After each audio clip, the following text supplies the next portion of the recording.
أنا فؤاد جمال ودي حلقة جديدة من برنامج تخاريف.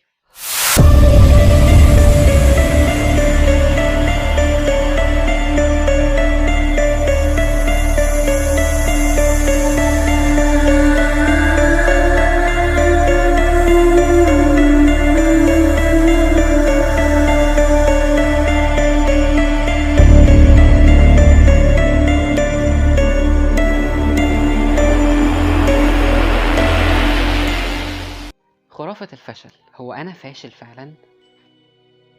تعرف إن 70% من محاولات الأسد للصيد ملك الغابة مش بتنجح؟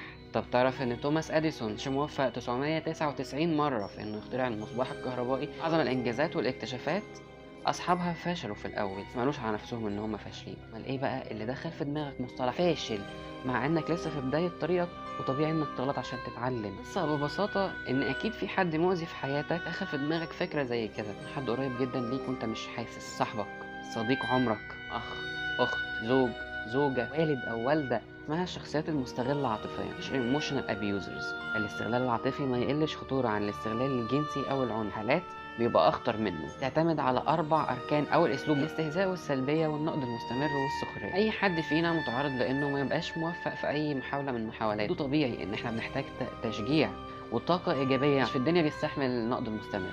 التشجيع والطاقة الإيجابية حتى في أوقات الغلط دي ضرورة واحتياج مهم جدا لينا. هتلاقي الشخص ده بهزار سخيف، اسلوب اقرب للتنمر، بيمسك على اي غلطه فيك او جرح قديم هو عارف انه بيضايقك بيفتحه عمد يضغط عليه، بيعلق على شكلك اللي مالكش دخل فيه اصلا. دايما بيمسك لك غلطه واحده عاممها على كل حياتك. انت دايما بتغلط، انت عمرك ما عملت حاجه صح. اما يعلي صوته ويزعق حتى لو في نقاش صغير تافه عشان يخوفك. بتحاول تتجنب المشاكل وتتجنب الصوت العالي عشان يخوفك، وانت ما خفتش من الصوت العالي حاجه قدامك او يهددك انه هيضربك. اللي بان في بقه عارف انك بتحاول بس الحاجه دي صعبه عليك، سيبها. من بيتعمد يقولك حاجات زي كده قدام الناس عشان يحرجك قدامهم. كل ما تحاول تشارك معاه اي حاجه كبيره صغيره مهمه او مش مهمه ليك، دايما بالنسبه له تافهه، مواضيعك كلها تافهه، انجازاتك كلها تافهه. لو اتكلمت معاه في اسلوب وقلت له عيلت هيقولك بهزر. ايه، ما بتهزرش؟ عارف كويس ايه اللي بيعصبك وبيتعمد يعمله، ويتجاهلك ويتجاهل احساسك وكلامك. تاني اسلوب بتستخدمه الشخصيه دي هي التحكم والعار. الشخصيات دي بتعمل اصلا كل ده عشان تفضل دايما هي المتحكمه، هي صاحبة السلطة وهي اللي بتلعب بيه. تلاقيه بيهددك بطريقة مباشرة أو مش مباشرة: أنا هوصل المدير اللي أنت بتعمله، أنا هطردك من الشغل، لو ما عملتش الحاجة الفلانية أنت حر، استحمل اللي هيحصل بعدها. دايما بيراقبك وعاوز يعرف مكانك فين طول الوقت. هتلاقيه موجود على كل السوشيالز اللي أنت موجود عليها وبيتابعك. حاجة اسمها جاز لايتنج. اللي معرفش الجاز لايتنج ده أنا عامل حلقة ليه لوحده وهتلاقي اللينك بتاعها في الديسكريبشن. بياخد كل قراراتك بدالك، عاوز كل الفلوس باسمه معاه هو لوحده، عشان لو حبيت تاخد اي قرار او خطوة او تخرج لاي حتة لازم ترجع له وتاخد الاذن منه الاول. هيبتزك عاطفيا عشان تعمل له كل اللي هو عاوزه. عايش دور الضحية، انا دايما مش مفهوم، دايما الحياة جاية عليا، انا دايما الناس بتفهمني غلط.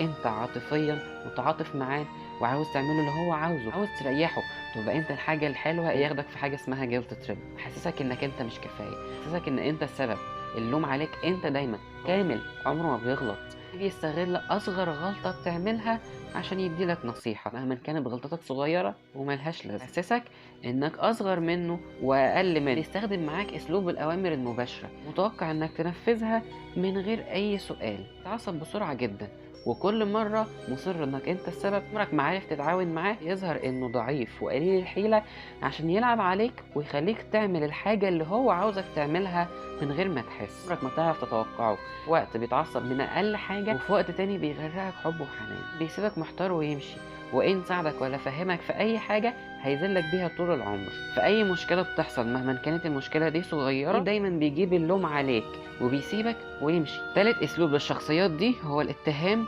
واللوم والإنكار. هتلاقيه بيغير عليك غيرة غير مبررة، وأنت بتحبه فعلا خليه أول أولوية في حياتك، فضي نفسك ليه الوقت كله، متوقع منك إنك تعمل اللي هو عاوزه في الوقت اللي هو عاوزه من غير ما يقولك. لحياتك بتلف حواليه هو بس، بيعرف إيه اللي بيعصبك وبيضايقك كويس جدا، تعمد يعمله، وأول ما تتعصب لك المشكلة فيك أنت حساس مش طبيعي. حاولت تساعده أو تشرح له قد إيه سلوكه مؤذي ومش كويس، يقولك لأ أنت اللي بتعمل كده مش أنا. ممكن كمان يعيش دور الضحية من تاني، بيتعمد يكسر لك حاجتك أو يضيعها. رابع أسلوب هي العزلة وإهمال مشاعرك. حاول يعزلك عن اهلك واصحابك واي حد انت ممكن تتواصل معاه، لانه يكلم اهلك يعتذر لهم عن الميعاد اللي انت مديهولهم تعبان، او ممكن توصل انه يقول لهم ان هو مش بيحبكم اصلا، ابعدوا عنه. يقول لك انت هم اتكلموا مش عايزينك تروح وهما مش بيحبوك اصلا، عشان يعزلك ليه هو بس لكش اصلا ولا حتى يديلك اي اهتمام. انت نفسيا من جوه حتى مش مستحق النظره من عينك. خليك تلغي اي ميعاد للخروج عشان تفضل معاه، اعمل خناقه كبيره مخصوص عشان تلغي خروجتك. لك انا تعبت فجاه، افتكر مشوار كان نسيه ولازم يتعمل دلوقتي حالا بطريقه صريحه ومباشره، واحتياجاتك ورغباتك وكل حاجه مالكش لازمه في الحياه. حاول يعزلك عن اي حاجه انت بتحبها، مماتك تفضل مالكش اي حاجه ولا اي حد غيره هو بس. معامله صامته، هيتجاهل طريقتك واي اسلوب للحوار تفتحه معاك على انك شيء موجود ملوش اي 30 لازمه. هيمنع عنك كمان اي فعل بيعبر عن الحب. عمره ما يجي في وقت وانت متضايق او زعلان ويطبطب عليك، ياخد بخاطرك، يقولك كلمه ترضيك. لو حاولت تتكلم عن طريقته وقد ايه هي مؤذيه ووحشه ليك، هيتهرب منك، غير الموضوع بسرعه، او ممكن كمان يسيبك ويمشي اصلا. بيحاول يقلب كل اصحابك ومعارفك ضدك زي ما قلنا قبل كده. عمره ما هيساعدك في اي حاجه، ولو ساعدك في حاجه هيذلك بيها طول العمر. هيفضل يقولك انت ما بتعرفش تعمل اي حاجه من غيري، انت دايما قليل الحيله وما بتعرفش تتصرف. يعدي يقطعك في اي حاجه بتعملها مهما كانت الحاجه دي مهمه بالنسبه لك. دايما مشاعرك غلط، ودايما المشكله فيك انت. طب ازاي نتعامل مع شخصيه زي دي؟ ما تلومش نفسك كتير في المشاكل. اي مشكله بيبقى السبب فيها اتنين مش واحد. اولوياتك واحتياجاتك واهتماماتك الشخصيه اهم من اي حاجه في الدنيا، واهم من اي حد. حاول ما تدخلش في جدال معاه، سلام لو في واحد تالت معاكوا وكلامك معاه في اقل حاجه ممكنه. حط حدود شخصيه بينك وبينه، وما تسمحلوش انه يتجاوزها تحت اي ظرف. حاول تحاوط نفسك بمجموعه بتحبك وبتقدرك، تقدر تشاركهم انجازاتك، وكمان تقدر تشجعك وتديلك الطاقه الايجابيه اللي انت محتاجها. حاول تهرب منه لو عرفت، حاول تستقل بحياتك لو قدرت، ولو حصل وهربت وقتك كويس جدا عشان تقدر تتعافى من اللي حصل لك.